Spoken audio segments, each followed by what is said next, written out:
Hello, and welcome to your post-diagnostic intervention on social communication for verbal children. My name is Sarah McElhone, and I am a speech and language therapist here in the Children and Young People's Autism Service in the Western Trust.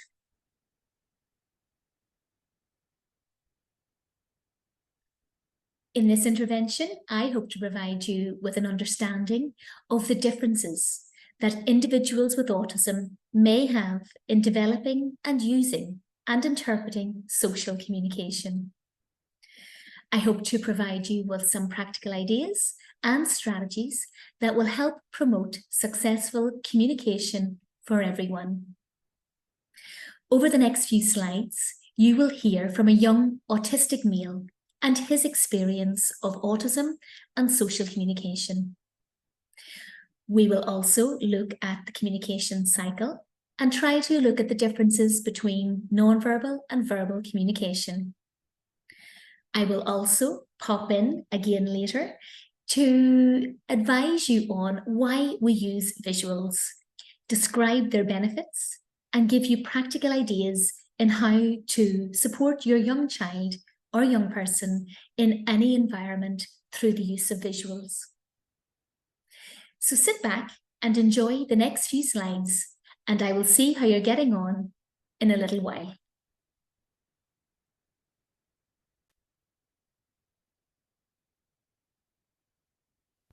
Autism is a lifelong condition which affects the social and communication centre of the brain. Autism affects the way an individual relates to people, the situation, and the immediate environment. I would like to share this next video clip with you. It is As I Am founder Adam Harris, an interview with Brendan O'Connor on the Saturday Night Show a few years back. Adam set up As I Am based on his own experiences growing up as a young autistic person in Ireland. Diagnosed with Asperger's from an early age, his condition was far less understood than it is today. He spent the first few years of his life in special education and moved to mainstream in second class with support. He was frustrated with the lack of real understanding of autism, and this inspired him to establish As I Am, with the aim of giving young autistic people a voice. You might know Adam's brother better, Simon Harris, Minister of Health in Ireland.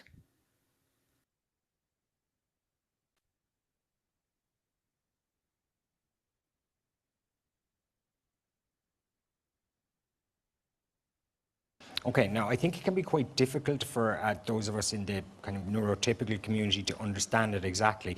And a metaphor does often help. Mm-hmm. The metaphor you use is that of the alien coming to Earth. I think, it's what I always like to try and do is give people a sense of what it's like to be in the shoes of someone with autism, because the science doesn't necessarily mean a lot to a person from the outside. So basically, if you could imagine in the morning being put in a spaceship and blasted into outer space, and suddenly arriving in a planet that wasn't built for you, and you're not necessarily any less intelligent than anyone else on this planet, and you don't necessarily want not to be able to communicate, but you suddenly arrive on this planet, and the moment you get off the rocket, you're totally overwhelmed by your surroundings. Every noise seems louder, every smell is unpleasant, every texture, is very hard to deal with. And it's not just a case that you don't like this, it's actually that you can't deal with it. And then you meet your first alien, and you want to communicate with this person, you want to know what's going on, but you actually can't tell by their body languages if they're coming in peace or if they're a threat. You don't know by their facial expression if they're friendly or if they're angry, and you can't decipher from their language if they're telling a joke or they want to be taken seriously. And you go to your first alien workplace or your alien school, and again, you're not necessarily less capable than anybody else, but you're in this world that's totally unfamiliar than you, and you think in an entirely different way to others. And this might be quite apparent to your colleagues or your fellow pupils, but they won't know how to deal with this. And when you're in this world where nobody seems to understand you and everything seems to be changing all the time, all you can try and do is put a routine and a structure in place. And that's why routine and structure is important. And that keeps you kind of safe.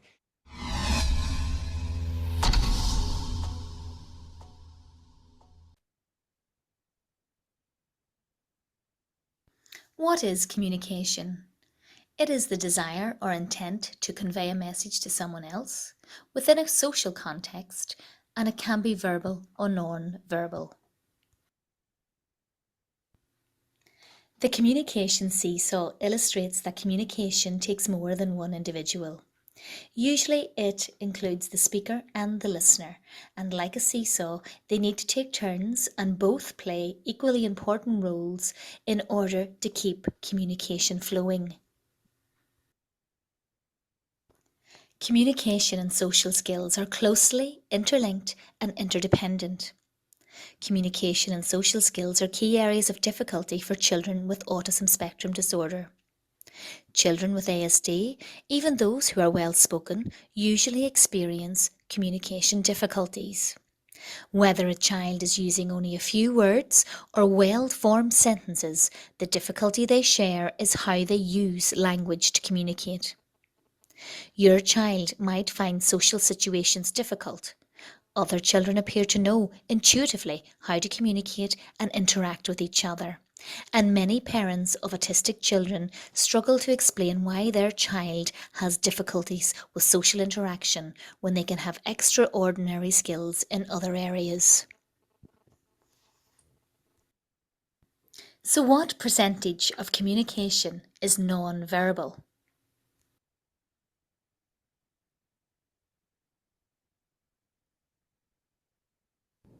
Did you guess correctly? Isn't it astonishing how 93% of our overall communication is made up with non-verbal behaviour?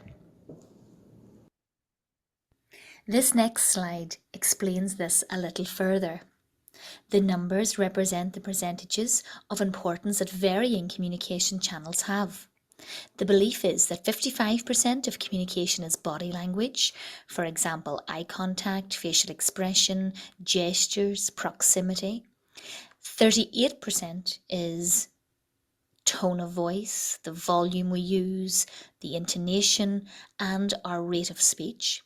And 7% is the actual words spoken. I think this next slide illustrates nicely how children and adults with ASD can find communication difficult. We can see from the image on the left-hand side that the person is having to think about how to interpret hand gestures, facial expression and body language, as well as maintaining eye contact and thinking about the right words to say and when to say them. If we look at the person on the right-hand side, we can see some of the many thoughts and different processes involved in communication. For example, the young person is thinking, I don't know what to say next. I don't understand what you're saying. I need more time to process the information. Their voice is too loud, it hurts my ears. I don't know the script. I don't know how to respond to this. I have to keep calm and I must use appropriate gestures. Are they going to touch me? I don't like being touched. And that freckle on her nose looks like a flower. I haven't gone through all of the little bits of information on the image, but I hope you can get an idea of what it feels like or what it might feel like for a person with ASD and how difficult it may be to communicate effectively.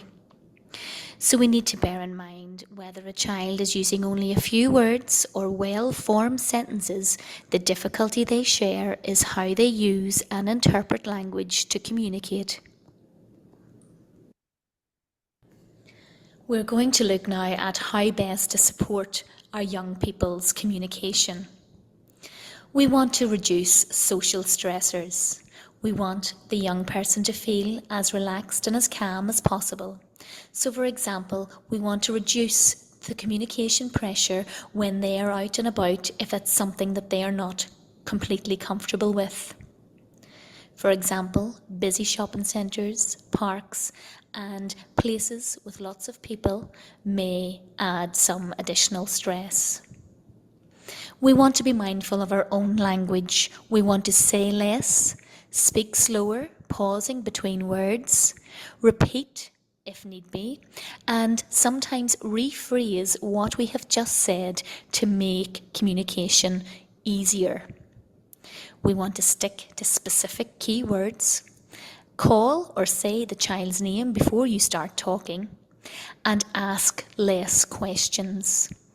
Speech and language therapists like to refer to this as the rule of thumb. So for every one question, you comment 4 times. Let's use the example of sharing a book with your child. If it's about the 3 little pigs, you might want to make the first comment something like, "I loved this book when I was a little girl or boy."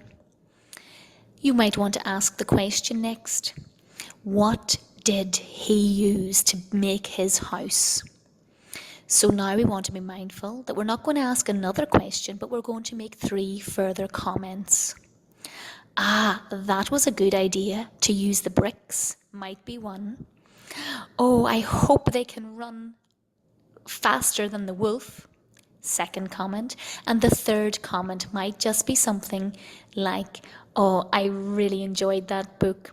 I love us spending time together, and I hope you enjoyed that as much as I did.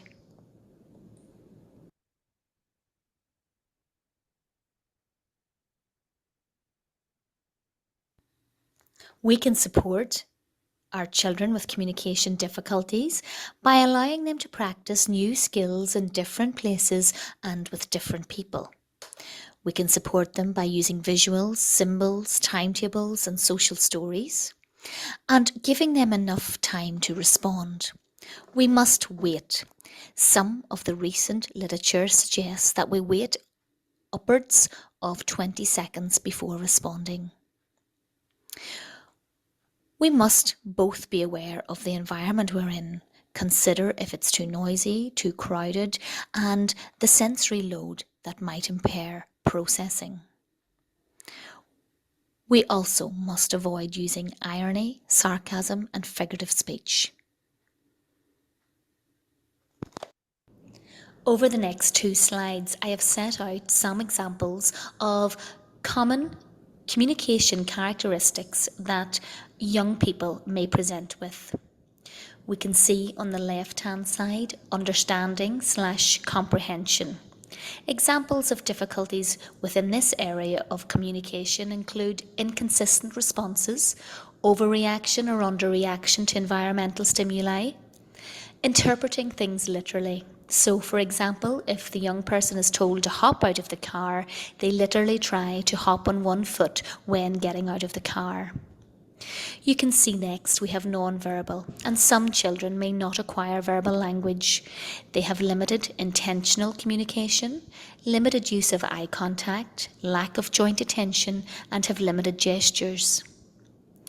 Looking at verbal children then, they may have difficulties in many areas, but some might include difficulties with pronouns and using the reverse of what they mean. So for example, they might say, "You want a drink?" instead of "I want a drink." Echolalia is another feature that young people present with. That is when they repeat back exactly what has just been said to them, or they have repeated something that they have heard previously that day or that week. And usually what we see in our young people with verbal communication difficulties in regard to autism is that the focus of conversation is based largely on their own interests and may well be fact-based. Some children present with some difficulties with the written stimuli, and they may display hyperlexia, where they are precocious readers, often reading many books, but have difficulty understanding what they have read. Many of our children and young people with ASD have difficulty using language in appropriate contexts. Some people refer to this as pragmatics. Examples of this include conversations and interactions that lack typical give and take. The young person is unaware of others' non-verbal cues, so they are unable to judge a listener's understanding by the expression on their face. They have a limited ability to take another person's perspective, a limited ability to interact or communicate with others around their interests. They have difficulty with understanding the appropriate distance and orientation relative to the communicative partner. They have a limited ability to initiate, maintain, and to end conversations and social interactions. They have a limited ability to shift topics of conversation and have a tendency to interrupt others. They also have difficulty providing clarification when a person does not understand. Many young people and adults experience difficulties with the emotional communication and may display limited facial expressions and an understanding of these also. There may be a mismatch between the emotional expression and the situation. So, for example, you might find that in the playground, someone will laugh when somebody has fallen over. This is not intentional. It is just the mismatch between the emotional expression and the situation. They also have difficulty understanding the emotions of others and how to respond to them. Our aim then is to keep the interaction going. We want to follow the child's lead, tune in to the child's level of language, and build in time for communication. Often in our busy lives, this is something that can be difficult, but if we identify a regular slot for communicating with our child, this will leave it easier for everyone. Try, where possible, to be face to face so the child can see your facial expressions and the way you say the words. Imitate when you can and add gesture and visuals to aid communication. Engineer reasons for your child to communicate. And examples of this might include things when they're hungry and they ask for something to eat, such as a yogurt. Don't just open it for them, but wait and see if they will communicate with you for help. Children and young people are often more motivated to communicate when it is focused on something that they are excited or interested in. For example, for a very young child, this might be a favourite toy or highly preferred activity. And for the older children, it might be an object, a cartoon, a film, and an event that they are interested in. This will leave them more motivated to engage with you and to obtain their attention. This slide just gives you some food for thought about current topical interests our children may have.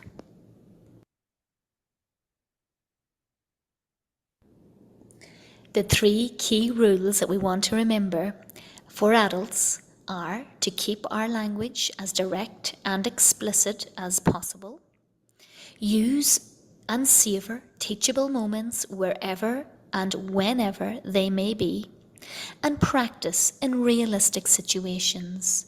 So, for example, if you're talking about going to the cinema and ordering your ticket and food, take the young person on that trip and allow them to try this out.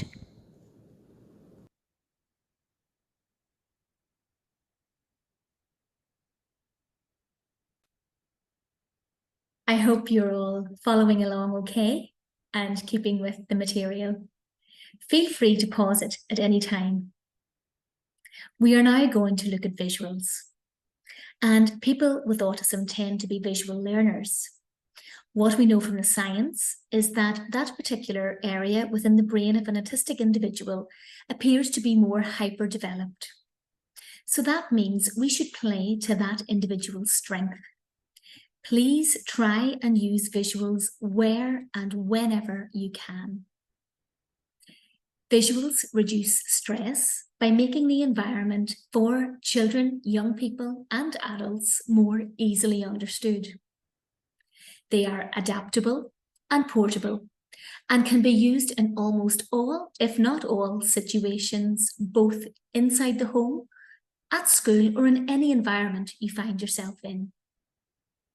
They can make communication physical and consistent instead of inconsistent and fleeting, like spoken words can be. I want to draw your attention to the quote on the right-hand side of your screen. This quote comes from Temple Grandin. And for any of those that don't know Temple, Temple is a leading professor, author, and teacher, and a huge advocate for the autistic community. Temple was the first person that really spoke out, and it was through her that professionals and teachers really learned what would be useful to help young and old autistic individuals to achieve and reach their potential. At the age of 3.5, Temple was not speaking, and in fact she was diagnosed with autism at that point. The experts at the time urged her parents to institutionalize her. But fortunately, she received the right support through speech and language therapy and time spent with her in the home where she was from. She transitioned into mainstream at age 5, and through a supportive teacher and the environment, she learned to wait and take turns in communication, playing various board games and other methods to help her social communication develop. Temple has now become a prominent figure. She is a professor at the State Colorado University in animal science and behavior of scientific equipment. She tells us in her book, Thinking in Pictures, "I think in pictures. Words are like a second language. When someone speaks to me, his words are instantly translated into pictures."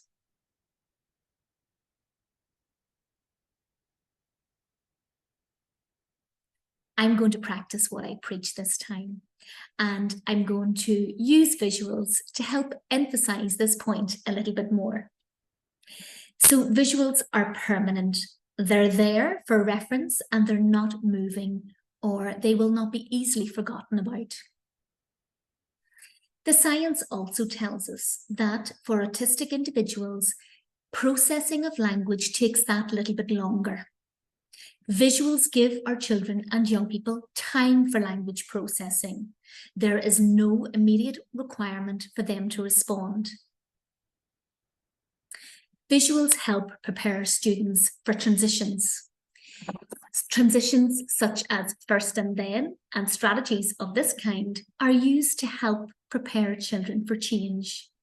We will look at this in a few slides' time.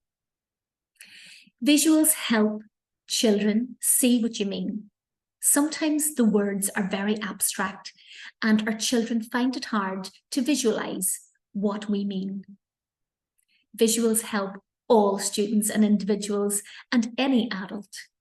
If you can imagine arriving in a foreign country without the language, you will reach and seek out any sign visually that might help navigate your journey onwards.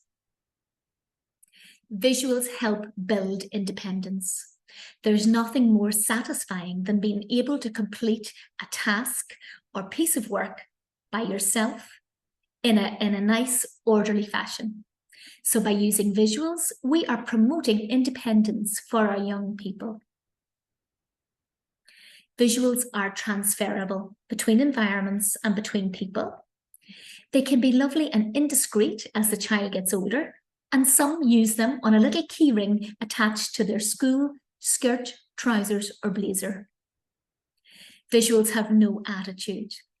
Sometimes our young adults and children with autism can misinterpret tone of voice and volume of voice. By using visuals, we take out any of these issues that may arise. They have no tone, no frustration, and there will be no disapproval. Visuals are also well known and proven to reduce anxiety. The next few slides will give you some examples of the visuals we use with our children and young people that help manage their day more successfully.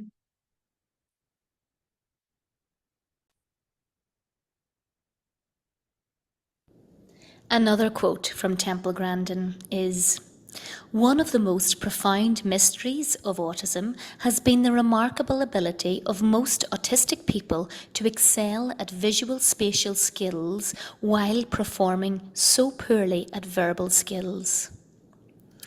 Have a look at some of the visuals made up to help our young people communicate.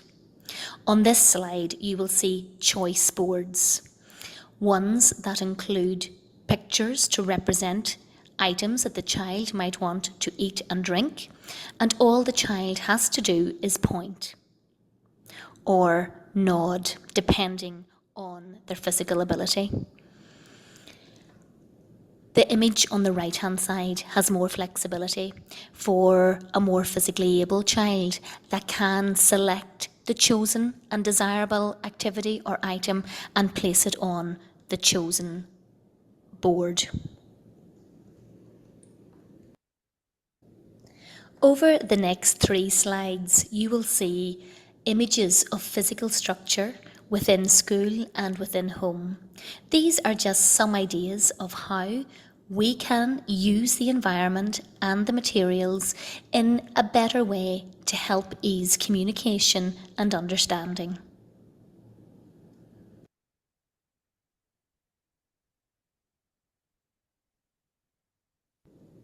In this slide, we can see the images for setting the table. The child was asked by the parent to set the table, but the words were meaningless without some pictorial information. On the left-hand side, you can see a step-by-step sequence of the items the child may need. They are placed on a Velcro strip and pulled off once the child has collected them. On the table, you can see a visual representation of what the child is expected to do and where to put the items. The materials give so much more additional information than just words alone.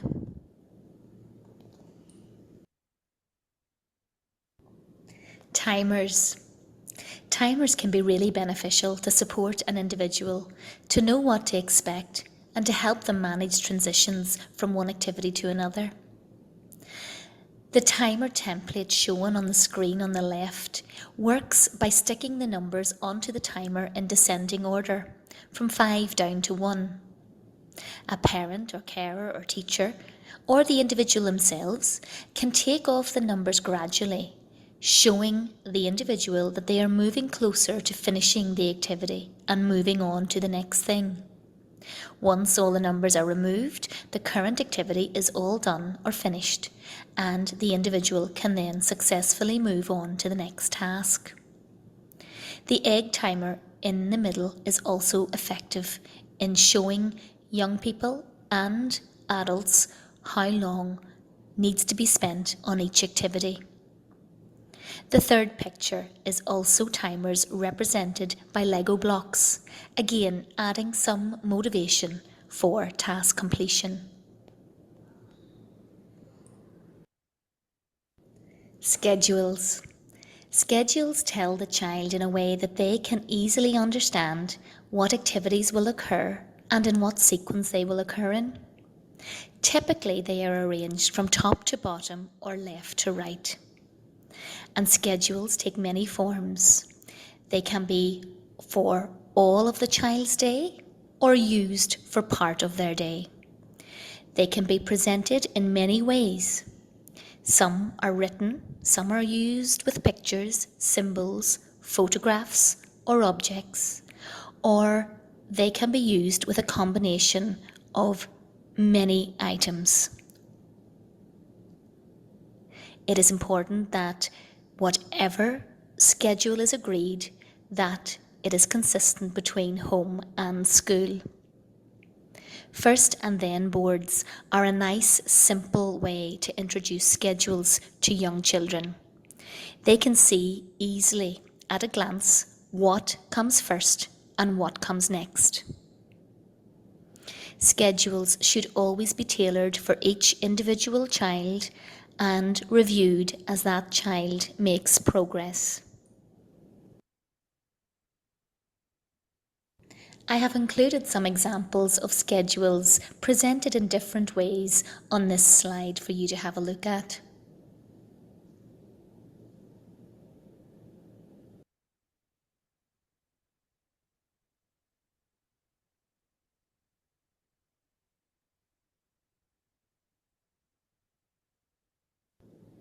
Here are some more examples of schedules presented in different ways. If you're anything like me, I like to have my own schedule at times, even if it's just the housework. I love the satisfaction of ticking something off once it's completed.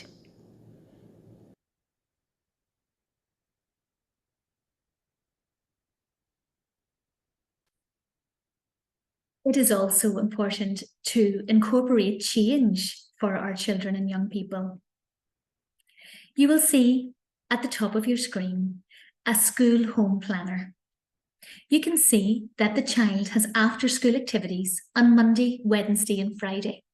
However, they return to home after school on a Tuesday and Thursday. These images in the afternoon can be changed and switched around depending on the term and what activities are on. So talking about change with your young person is really important because, as we know in life, there is always change and things rarely remain the same. For school, it might be useful to talk to your child or young people's teacher about incorporating the change or alert card. This is just below the home school planner for the week, and you will see the instead of and we will have cards. So if the school teacher has gone through the timetable on the Monday morning and talked about PE after lunch, but when it comes to lunch, it is raining very heavily outside, there might be a change of plan. So if the child becomes more familiar with cards such as instead of and we will have, well then they will respond better to the environment and situation in which they find themselves in. I talked before about the discrete methods that we can carry visuals around with us and for our children and young people. You will see an example of a key ring bind on the screen, and these can be as small and as indiscreet as you would like them to be for your particular situation. There is also another change example, and that is on the right-hand side and in a written format this time. So perhaps for the older child, all that is required is that the reasons for the change are noted and understood, rather than using words that are just fleeting and gone instantly. If we record the change that's happening, it will help settle our young people.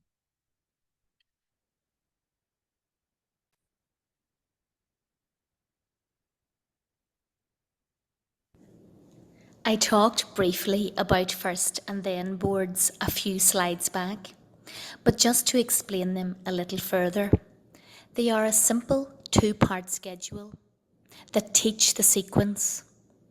The second activity is usually the motivator.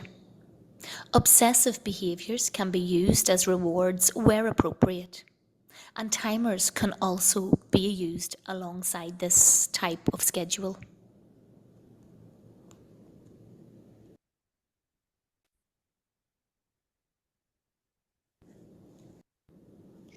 This slide includes an example of that.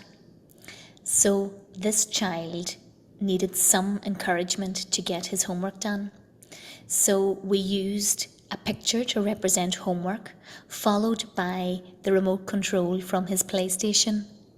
This was the motivation he needed to complete his homework. We discussed earlier how photographs can be used to help communication and to draw on the visual strengths of our young people. On this slide, you will see a photograph of a tidy bedroom. This was used to help a mother describe to her child what tidy her room meant. The photograph showed what the completed task would look like. When the child was asked, without the photograph, to get all her stuff up off the floor, you can see how the girl took this literally in the image on the right-hand side. The photograph provided all the information the child needed to tidy her room, and this proved effective.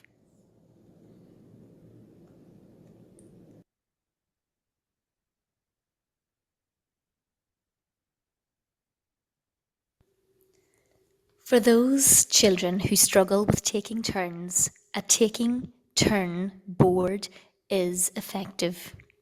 It is colour coordinated and you can see visually whose turn is next. Visuals are also used to help manage anxiety in stressful situations. For example, going to the hairdressers, nail cutting, and attending a family function. We promote taking photographs or line drawings of each individual step involved and ordering them for the child to see. It is useful to talk through them together prior to the event or going to the place. And it is useful to promote prediction and encourage the child to predict what might happen there.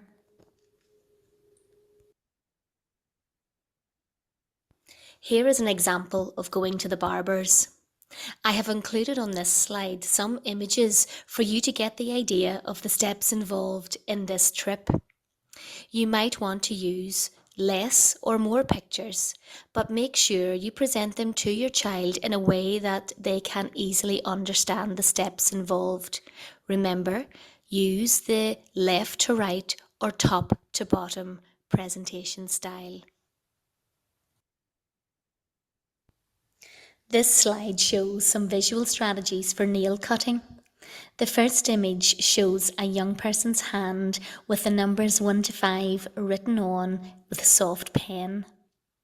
This strategy proved very effective for this young boy who did not like the unpredictable behaviour of his mother. He liked to know what finger she was going to cut first, next, and so on, and this eased his anxiety. Social stories are another good way to help explain nail cutting and help prepare the child.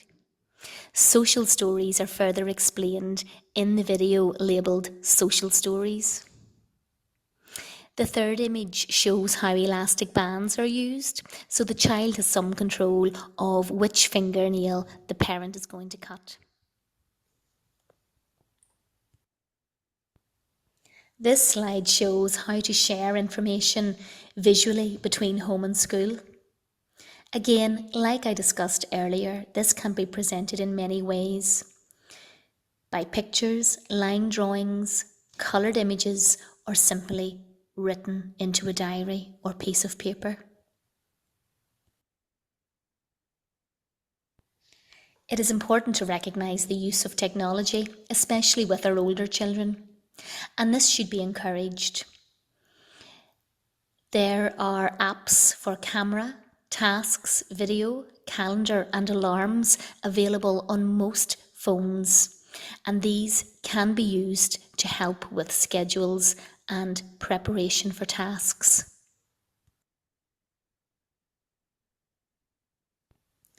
This slide depicts subtle communication strategies, particularly used by children in secondary level education.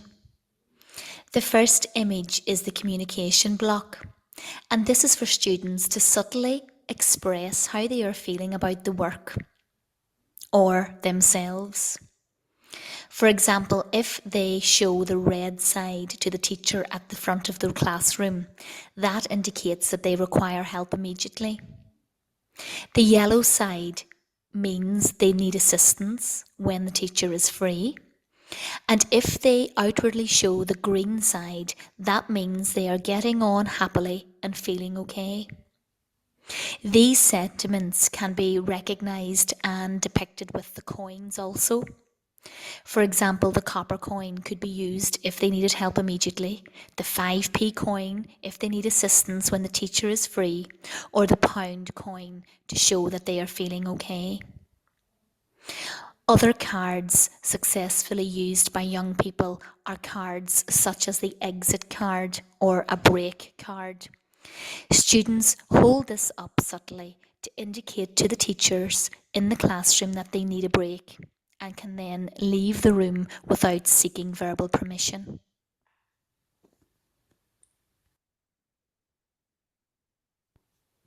The move from primary school to secondary school can bring with it extra social demands and more complicated routines.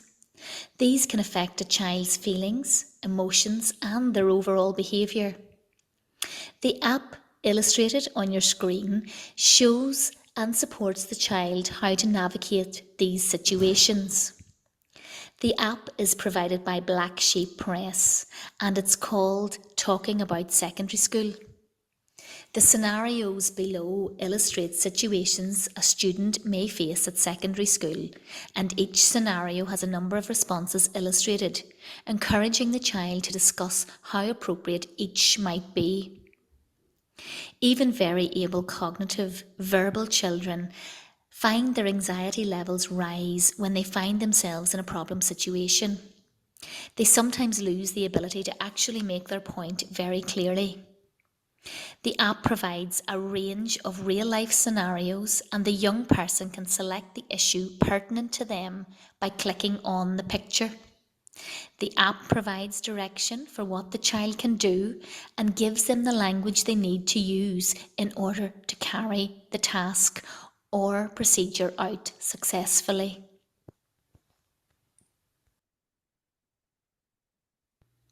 We are now going to look at other ways to help support your child's communication. Social stories and comic strip conversations can help those people and children with ASD to develop greater social understanding and help them stay safe.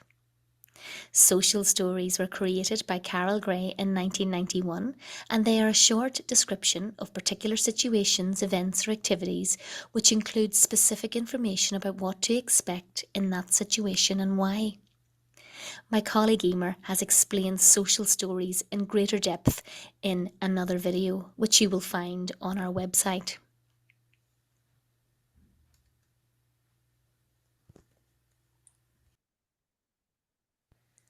Comic strip conversations are another technique developed by Carol Gray.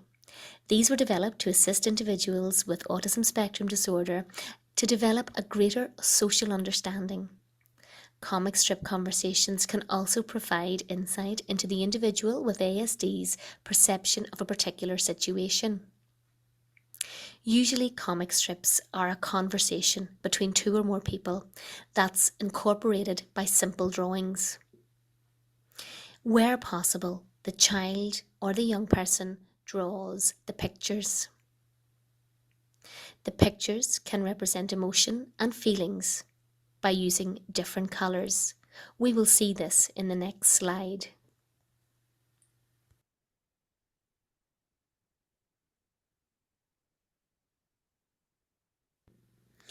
The next image on your screen is a real-life example that was used with one of the children.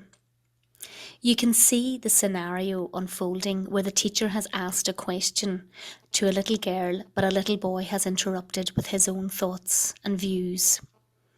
The colours around the thought bubbles gives the reader some insight into how the people are feeling.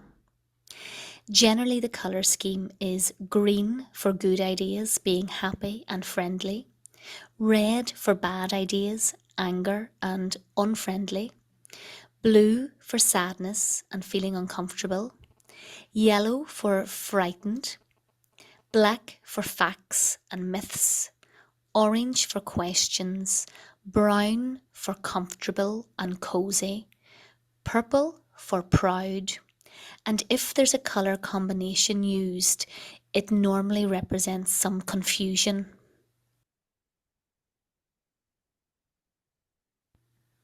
So just to recap, comic strip conversations help the child to identify what people say and do. They emphasize what people might be thinking. They show how a conversation works through pictures. They can use colour to represent emotion. It helps them understand their own motivations and also helps them understand the motivations of others. I just want to spend a few minutes talking about social interaction and how it can take shape in many forms. Social interaction is the ability to know how to speak or understand when someone speaks to you and to have the ability to keep the conversation going, knowing when to be quiet and when to listen. Even in its most simplest form, face-to-face interaction is more intricate than we can ever imagine. There are many unacknowledged rituals, tactic understanding, covert symbolic exchanges, impression management techniques, and calculated strategies involved.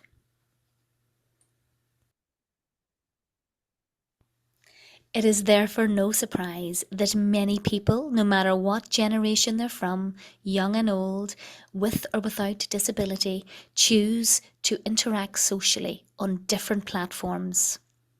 On your screen, you will see a phone with lots of interactive platforms represented. WhatsApp, Instagram, Messenger, typical messaging, and Facebook. Whilst these social interaction, social media platforms are very much the norm for everyone these days, I want to draw your attention to the age restrictions for each social media platform listed. They are not all listed here, but this will give you some examples. On the left-hand side, you can see the age restriction for Twitter, Facebook, Instagram, Pinterest, Google+, Tumblr, Reddit, Snapchat, and Secret is age 13. I will not go through them all, but another one that stood out to me from this image was WhatsApp, and the age restriction for this platform is age 16. So please bear in mind this information when you are talking to and involved with younger children.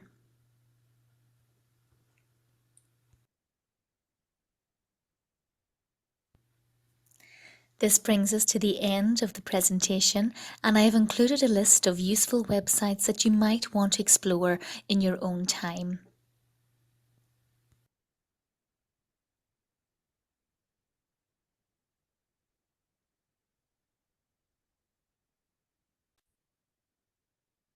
I have also listed some of the books that I have referred to throughout this session.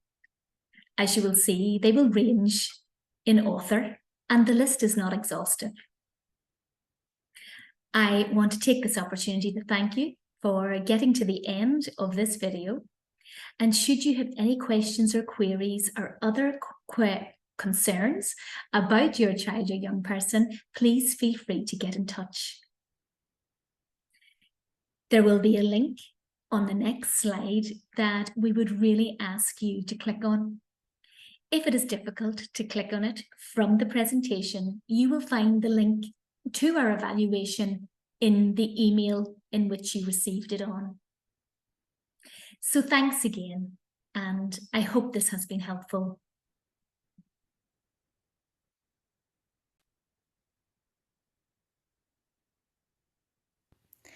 As this online training is new for us all, we would appreciate your honest feedback to help us to adapt and to change these virtual sessions to best meet your needs as parents and carers.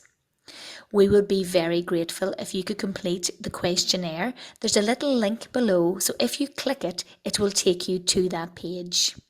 Many thanks again, and good luck.